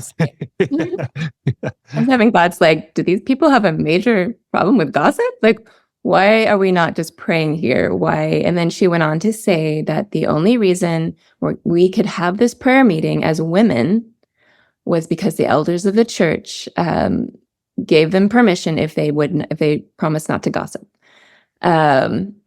And that was very eye-opening to me. First of all, that we had to have permission as women to pray from the elders, but that the elders were assuming that we were going to gossip, and that we could only have this prayer meeting if we promised not to gossip. And yes, I've been to many prayer meetings. That's not how prayer meetings usually go. Perhaps typically it was pray at prayer meetings. Yeah, what I understand. Yeah. And if someone is gossiping in their prayer, that might be some personalities. Someone might do that. You talk to them about it, or they might apologize after. Like, yes, sometimes that happens, and for men and women. But and maybe it was because I was a newcomer, and they were wanting to make sure that I understood how it worked. My place. I don't know, but that really struck me as odd. I've already talked about the Ulta incident in Quakers Ladies Group. But the other thing I started to notice within the online groups, specifically Rachel Jankovic's, her social media, her Instagram, her Facebook posts, I thought, I'm not so full of myself that I can't follow another woman and learn and glean wisdom from her. And so I started following her on Facebook and Instagram. And very soon after that, I started to notice little, they were very hard they were often hidden, but there were these little theological errors that were coming out. First of all, I wasn't seeing a lot of scripture. Mm-hmm. I also wasn't seeing her attitude in general, even when speaking to fellow Christians, and it doesn't matter even if she was speaking to the world, it was kind of a mean girl attitude. It wasn't, it seemed to just be very dismissive of other people's opinions and emotions. And so that struck me as just very unchristlike. And then also, but she would say the themes, I started to notice themes within her posts. Mm-hmm. And part of the time she was talking about her various book releases, like her Yoo-Hoo book, or she started this series on, what was it? Hell No or something. She started this series on Hell No, and she'd post something that some person out there on the internet had posted, and then she would rewrite it and say how wrong it was. So again, just an attitude of these people are all wrong. I have wisdom. You need to listen to me as I correct these people. But a lot of it, I started to notice themes of obedience was strongly emphasized. Faithfulness was strongly emphasized, similarly. But a lot of talking about heavy burdens, mm-hmm. and that these burdens, and it wasn't that that Christ says that his burdens are light. It was the opposite. It was like we have these heavy burdens as Christians, and being a mom, it's a heavy burden. being a wife is a heavy burden, so suck it up and just do it. And that kind of was a theme in a lot of her posts. And I just started to realize this was legalism. This was a works-based salvation. She was putting this oppressive burden on all of these moms and women and wives that was unnecessary. And I thought it was a little amusing later on. She, I think, and Doug as well, talked about how women are deceivers and that we cannot trust our hearts. We cannot trust ourselves.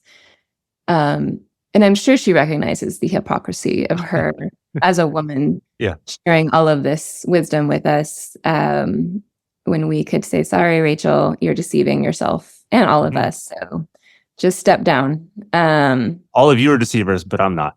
Yes. And I actually, in talking to women within the church who are still there and some who have left, that seems to be her attitude and posture toward other women. She has told several women whom I have spoken to that she is the appointed watchdog for Doug, that she, I think specifically within the female community, but she reports back to him when she sees things happening that are not in compliance with, as she would say, if you are not being a friend to Christ Church, then she will report those things back. And she has straight up told this to women, so this is not a secret. She sees this as her job, as part of her spiritual position in the church, to report social media posts. If someone likes a random post on social media, it gets back to her. Either she sees it directly or people report to her, and then she reports to the men in authority, most likely her dad.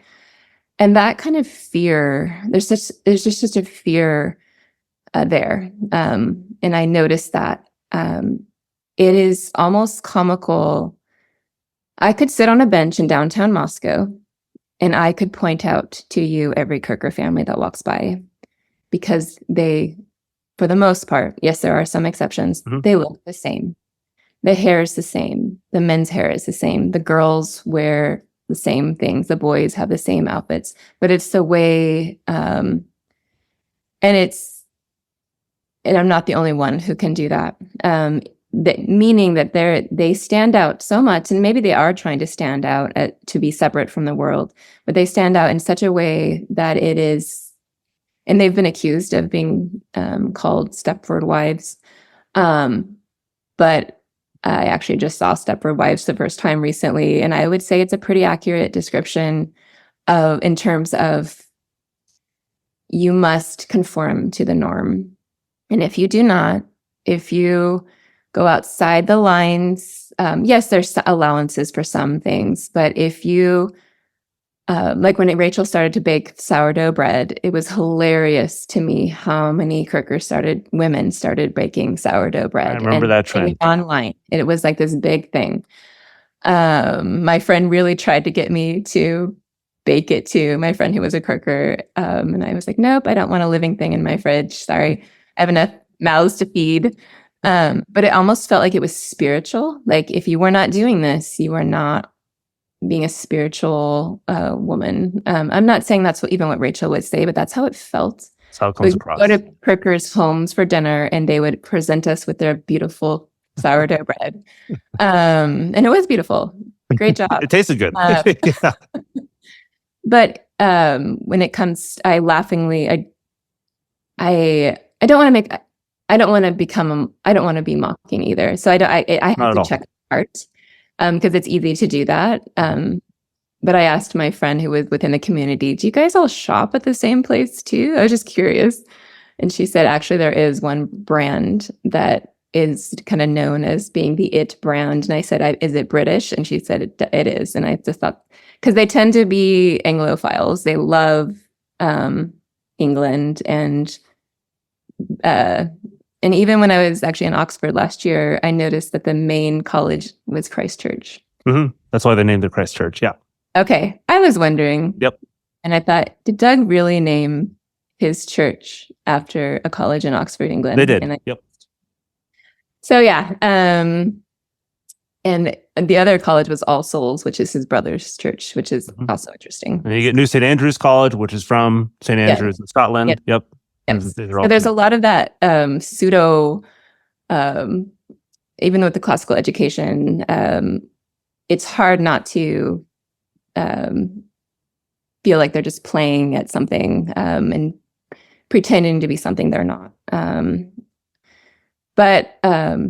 So there's that, but that just that spirit of fear that we noticed that Disney movies were, and you can decide that your family don't like Disney for whatever reason, but there was this, it seemed like if you liked Disney, you something got wrong with your soul.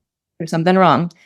I've heard, again, this is secondhand, but I've heard people, I know that the leggings thing is, if you wear leggings. Big no. But we've heard that if you wear ripped jeans, then we know your spiritual state if you're wearing ripped jeans. And there's probably some Quaker women that wear ripped jeans, but man, do they have to think twice before they do, probably. And there's just so many little, I can't even think of them all right now, but it just feels like if you don't like these things, or if you, even where you live, I know that we're from California. I know that California has been publicly declared by several Quaker women as the devil's state, basically. And if you are in California, or you go to California, or you move to California, you're basically subjecting your children to eternal damnation.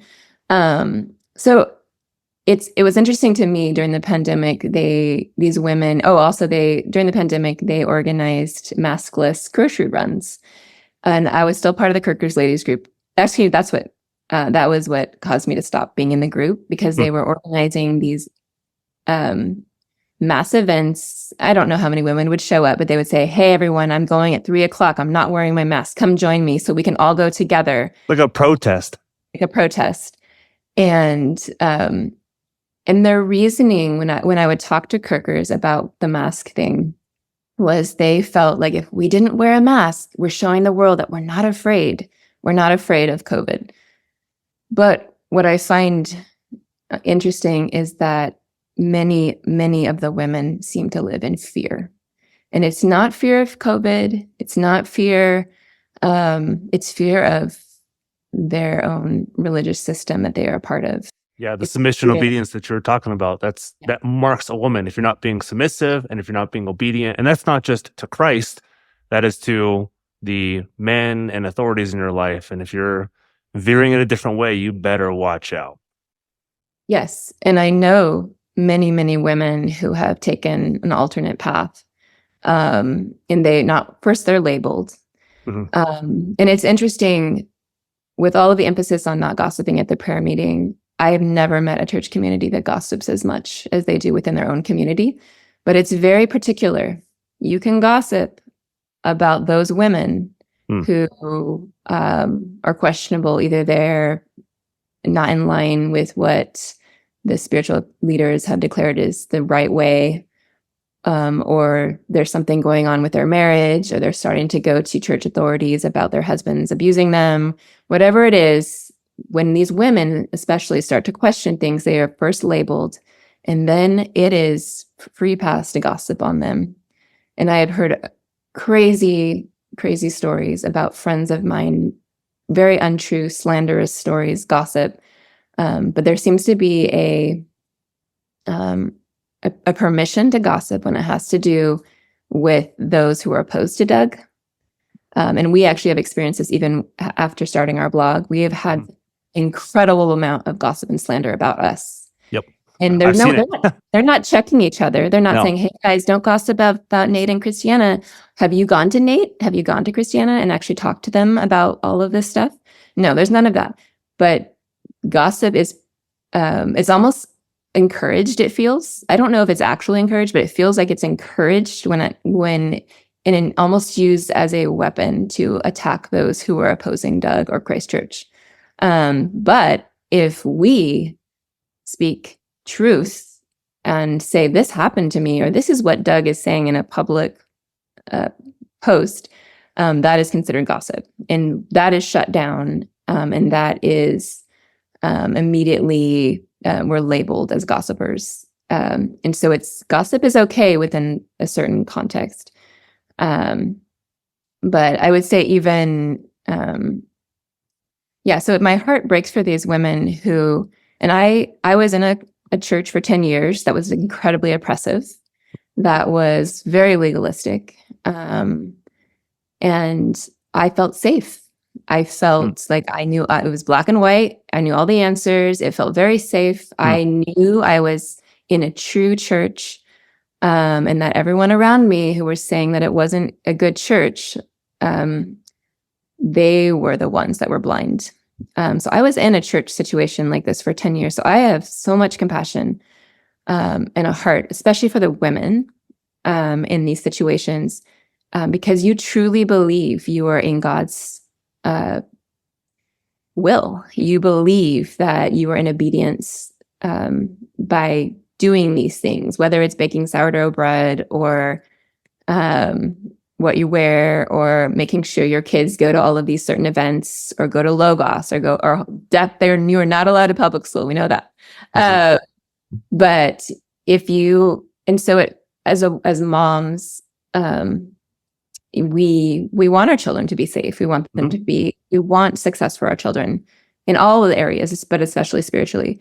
And so I notice a lot of these women with this, and even my friend who, when she told me our family is moving up to Moscow, Idaho, because we want a better life for our family and our children.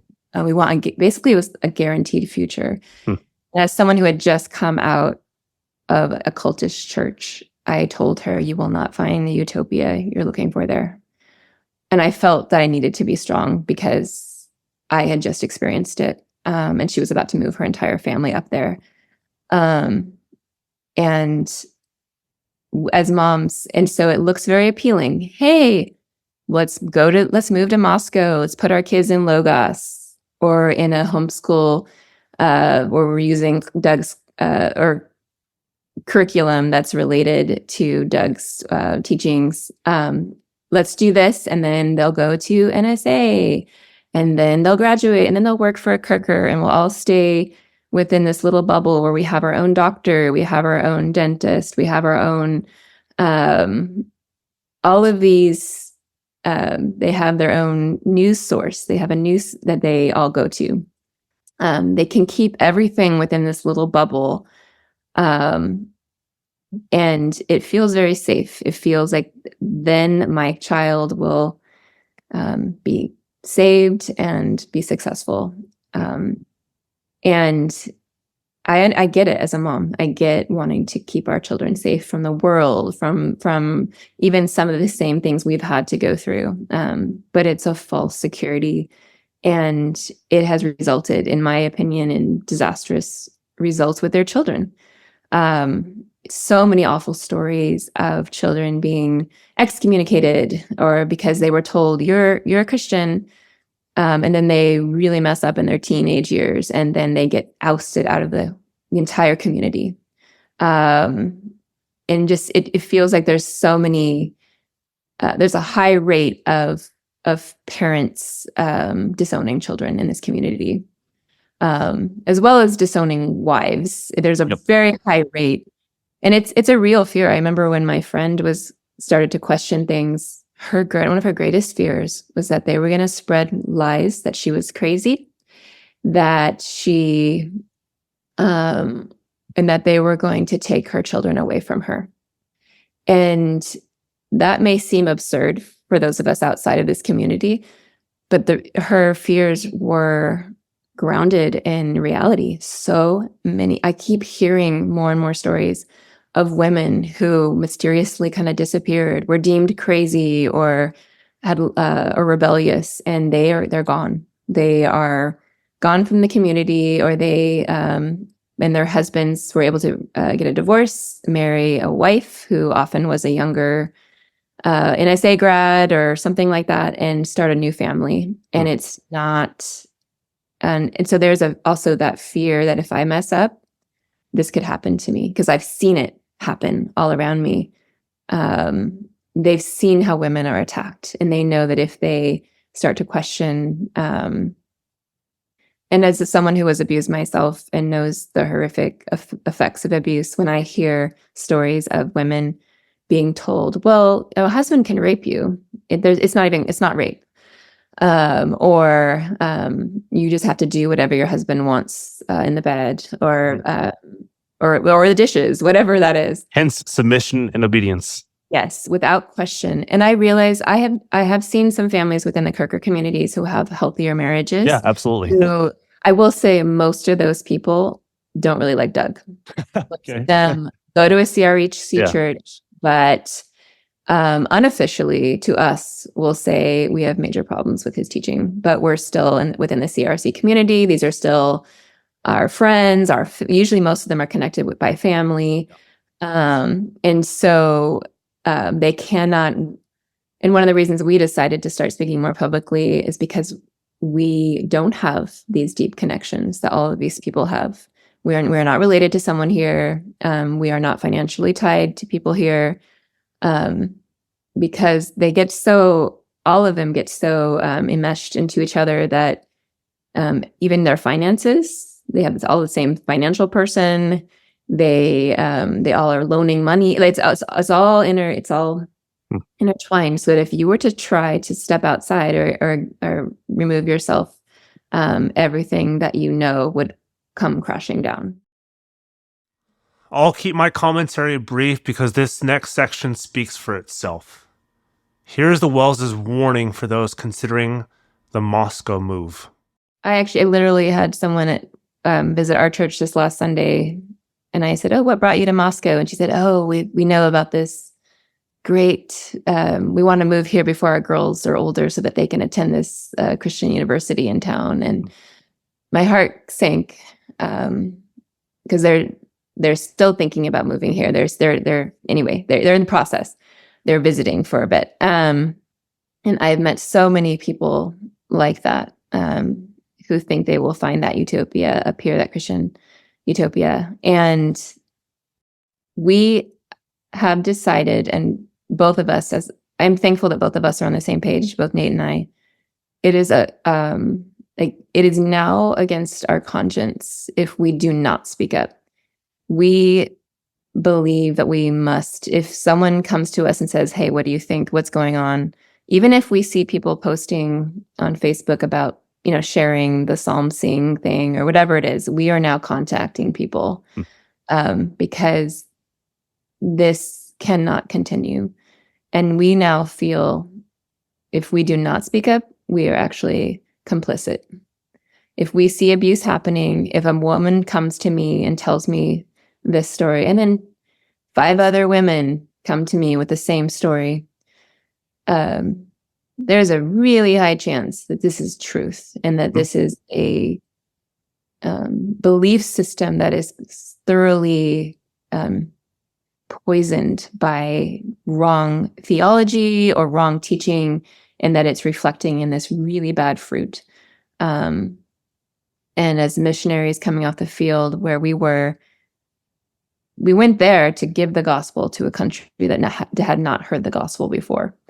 Here it feels like we are fighting for the purity of the gospel. And it's not this light thing. It's actually a really heavy thing. And we believe that souls are at stake, that we believe that there are those being damned to hell by believing in a works-based salvation. We believe there are children who believe they're saved and then go off living their lives, never needing a savior, never needing to fully acknowledge their own sin. All I have to say is we ourselves have come to and we also, I personally believe, I'm not going to say that. So even in the Bible, Jesus says to Peter, who we know is a Christian, one of the apostles, and he says, "Get behind me, Satan." Is that right?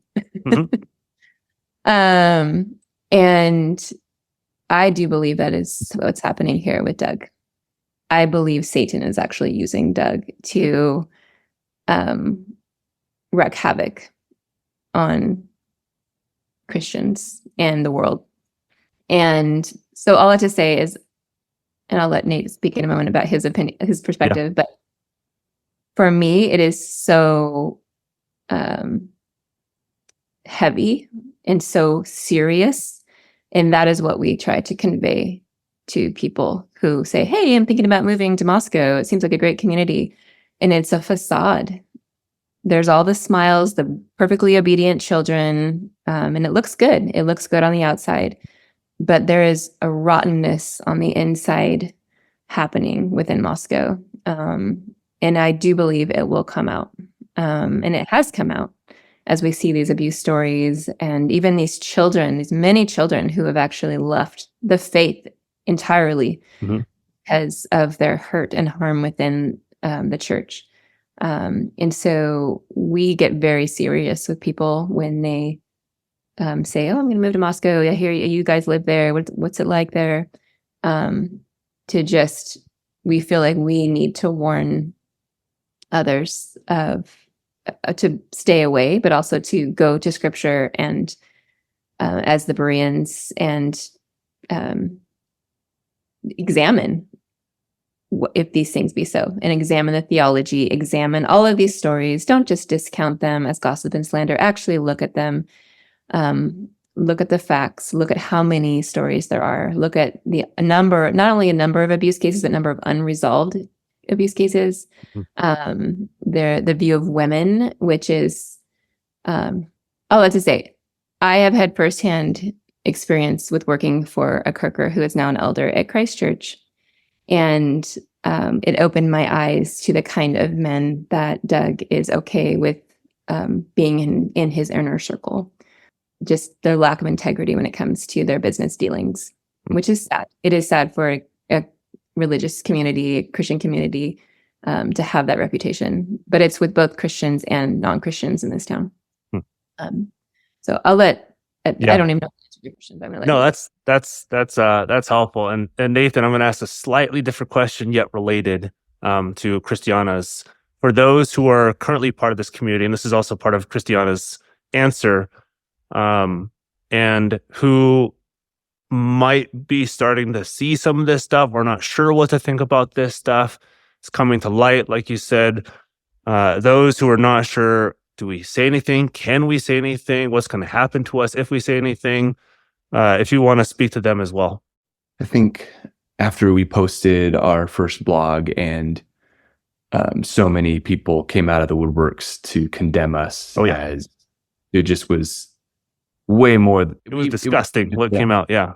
We just announced that we were going to be publishing. And that tweet went to almost 500,000 people because of how much interaction happened. And it was crazy. And I think what it showed me, like, we almost have nothing to lose.